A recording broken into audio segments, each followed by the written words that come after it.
সব জায়গায় দিন ঠিক রাখে, কিন্তু মাইয়া বিয়া দিতে গেলে দিন বিল গেটস খুঁজতে শুরু করে। এখন তো আর বিল গেটসের দিন নাই, দিন ইলন মাস্ক খুঁজতে শুরু করে। মানে দিনদারও হবে, পয়সাওয়ালাও হবে। এটা আলেম না হলে নাই। আরে আলেম হলে কি খাওয়াবে? মাসে বেতন পাবে 5,000 10,000, এটা দিয়ে তো মেকআপের টাকাই হবে না, আর খাওয়াবেটা কি? এজন্য লাগবে এমন কেউ যার 1 নম্বরে পয়সা আছে, 2 নম্বরে দিনদারি থাকলেও আলহামদুলিল্লাহ, না থাকলেও আলহামদুলিল্লাহ। আলেম হওয়া লাগবে না, জালেম হলো আলহামদুলিল্লাহ। আর যদি বিদেশে থাকে আর তারে বিদেশে নিয়ে যাবে এই টাইপের কথাবার্তা থাকে, আর কোনো চিন্তার বিষয় নাই, তার হাতে তুলে দিবে। এমনকি কত বাপ নিজের মেয়ের ইজ্জত ঠিক থাকবে কিনা এই চিন্তাটা করে না। আরে পাত্র বিদেশ থাকে, এজন্য তার বিদেশে এই বিদেশি ছেলের কাছে বিয়ে দিবে, যদিও জানে ছেলেটা মেয়েটাকে বাইরে নেবে না। কয়জন নেবে না? তাহলে এই যে একবার বিয়ে করবে, বিয়ের পর সেই যে যাবে 2 বছর পর, 3 বছর পর, 5 বছর পর দেশে আসবে, এই যে মেয়েটা একটা যুবতী মেয়ে, এই 5টা বছর সে সবর করবে কিভাবে?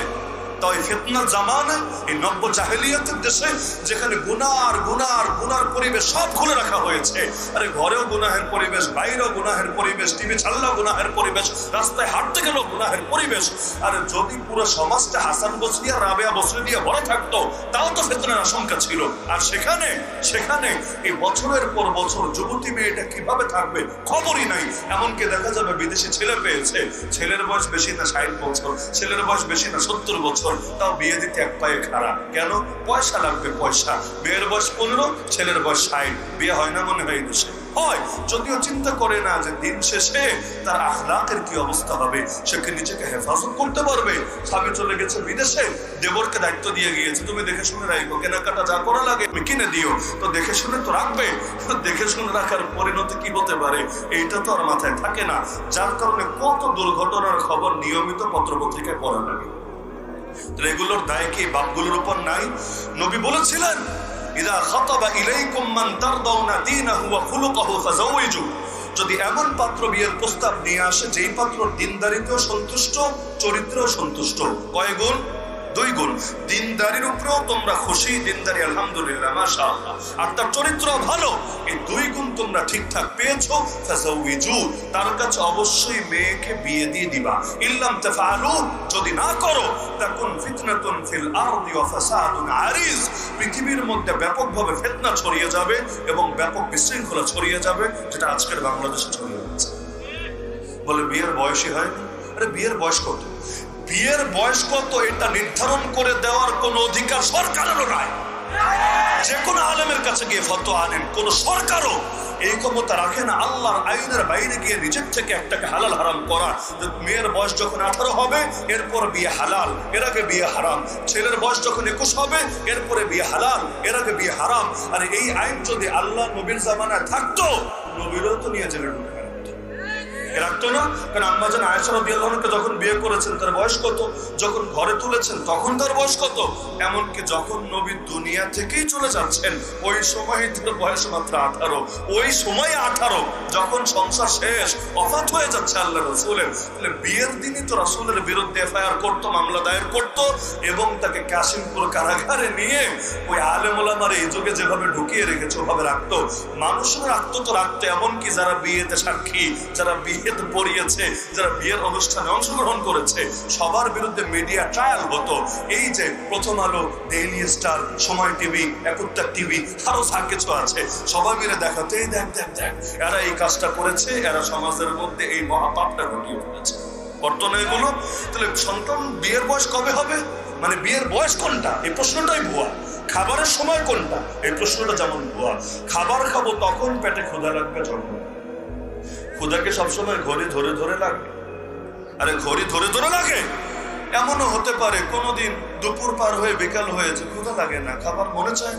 আর কোনোদিন 2টা বাজে নাই, সকালে একবার নাস্তা করেছেন, 11টা 12টা বেজেছে, ক্ষুধা একেবারে গ্যাস্ট্রিকের যন্ত্রণা শুরু হয়ে গেছে। তো এখন যন্ত্রণা হচ্ছে, আপনি ভাবলেন না টাইম তো হয় নাই, সবর করি, টাইম হওয়ার পরে খাবো। এইরকম উল্টাপাল্টা চিন্তা কেউ করে না। কেউ হোস্টেলে থাকলে ভিন্ন আলাপ, না হলে গিয়ে আর কিছু না হলো দোকান থেকে একটা রুটি কেনে, একটা কেক কেনে, একটা কলা কেনে। কারণ পেটের ক্ষুধা সবসময় সিগন্যাল দিয়ে আসবে না, ক্ষুধা লাগলে কিচ্ছু করার নাই, খেতে হবে। তাহলে পেটের ক্ষুধা যেমন বলে কয়ে আসে না, ঘড়ি ধরে ধরে ক্যালেন্ডার ইফতারের তারিখ দেখে দেখে আসে না, লজ্জাস্থানের ক্ষুধা এভাবে তারিখ দেখে দেখে আসা সম্ভব না। 17 বছর 11 মাস 29 দিন হয়েছে, তার কোনো চাহিদা আসে নাই, সে শিশু, নাক টিপলে দুধ বের হবে। আর মাত্র রাত 12টা বাজলে 18 বছর পুরো হলে সব ক্ষুধা এসে হাজির হবে, বেচারা পাগল হয়ে যাবে। কিভাবে সম্ভব? এটা না ধর্মের যুক্তিতে সম্ভব, না বিজ্ঞানের যুক্তিতে সম্ভব। সরকারের কি অধিকার আছে বয়স নির্ধারণ করে দেওয়ার? বলতে পারেন অল্প বয়সে বিয়ে হলে, বাচ্চা নিলে হুজুর বিভিন্ন ক্ষতির আশঙ্কা আছে।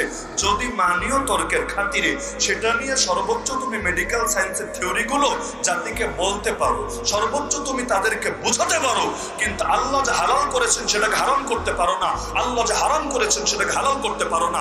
বাংলাদেশের পতিতালয় হালাল করলো কে?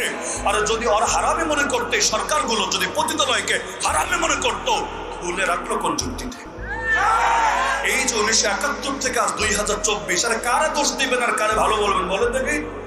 কত সরকার এলো আর গেল, সবই তো বেশ্যার দালালি করে গেল। যদি বেশ্যার দালাল না হয়ে থাকে, আর পতিতালয় বন্ধ করতে কে নিষেধ করেছিল? কে? পতিতালয়ের পক্ষে কয়জন লোক পাওয়া যাবে বাংলাদেশে বলেন দেখি? এই দেশের মোট মানুষ ধরলাম 18 কোটি, একেবারে মুসলমান ও মুসলিম সব মিলে 18 কোটির মধ্যে 1% মানুষকে দেখানো সম্ভব যারা পতিতালয়ের পক্ষে, বেশ্যাখানার পক্ষে প্রকাশ্যে মতামত দেবে, গণভোট দেবে? 1%। 18 কোটির 1% বুঝেন? একজন দুজন না, 18 কোটির 1%, 100 ভাগের 1 ভাগ। তো এটা দেখানো সম্ভব যারা প্রকাশ্যে পতিতালয়ের পক্ষে কথা বলবে? আচ্ছা, পুরো মুক্তাগাছা খুঁজলে কয়জন পাওয়া যাবে? পুরো ময়মনসিংহ খুঁজলে কয়জন পাওয়া যাবে বলেন দেখি? হ্যাঁ, ময়মনসিংহে যেমন তসলিমা নাসরিন আছে, এইটারে পাওয়া যাবে, অবশ্যই যাবে, এটার পক্ষে মত দিবে। আরো এরকম 2-4টা যদি থাকে, ওই হাউন আঙ্কেল টাইপের কেউ থাকে, ওরাও এটার পক্ষে মতামত দিবে। কারণ পতিতালয় খোলা থাকলে ওদের লিঙ্ক ভাইরালের আশঙ্কা কম থাকে। ওখানে গেলে তো লিঙ্ক ভাইরাল হবে না, বিভিন্ন লিটনের ফ্ল্যাটে গেলে তো যে কোনো সময় আবার লিঙ্ক ভাইরাল হতে পারে। এই যুগে বেশিরভাগ নেতাগুলো ধরা থাকে এখানে, শুধু নেতা না, বড় বড় আর্মি অফিসার, গোয়েন্দা বিভাগের অফিসার, এগুলো পর্যন্ত ধরা থাকে অনেক সময় এই এক পয়েন্টে ব্ল্যাকমেল করে রাখে। মনে করেন ইন্ডিয়া গিয়েছিল কোন দাওয়াতে, কোথাও ঘুরতে, এদেরকে হানি চাপে ফেলে। কি সুন্দর একটা শব্দ, হানি মানে মধু, কি জানি মধু, ওই মধুর চাপে ফেলে। আর বেচারাও, মধু তো ভালো জিনিস, মৃত্যু ছাড়া সব রোগের ওষুধ। তো এখন মধুর চাপে পড়ে তারাও পারে না মধু না খেয়ে থাকতে, তো হোটেলে বৈশা বৈশা মধু খায়। আর সকালবেলা তারে দেখায়, ওই রে রাতের বেলা কি করছো জানোস, গোপন ক্যামেরা ছিল, এই দেখ, একেবারে HD ভিডিও আছে, ভাইরাল করবো না আমাদের হয়ে কাজ করবি বল? বাধ্য, মানিস্রতের ব্যাপার আছে, চাকরিও তো যাবে, যদি বেইজ্জতি হয় সে কি করবে? বাধ্য হয়ে বলে, যে শর্ত দিবা সেই শর্তে রাজি আছি, তাও আমার ভিডিও ভাইরাল করো না। তখন শর্ত দেয়, ঠিক আছে তাহলে দেশটা আমারে দিয়ে দে। তখন শর্ত দেয় যে এই শর্ত মান, তাহলে তোর গতিও ঠিক থাকবে এবং তোর লিঙ্ক গোপন থাকবে। আর যদি না মানিস, তোর কিন্তু খবর আছে। নাম নিয়ে নিয়ে পর্যন্ত বলা সম্ভব যাদের অধিকাংশ জন এই ব্ল্যাকমেইলের শিকার হয়েছে মূলত নিজের আকামের কারণে।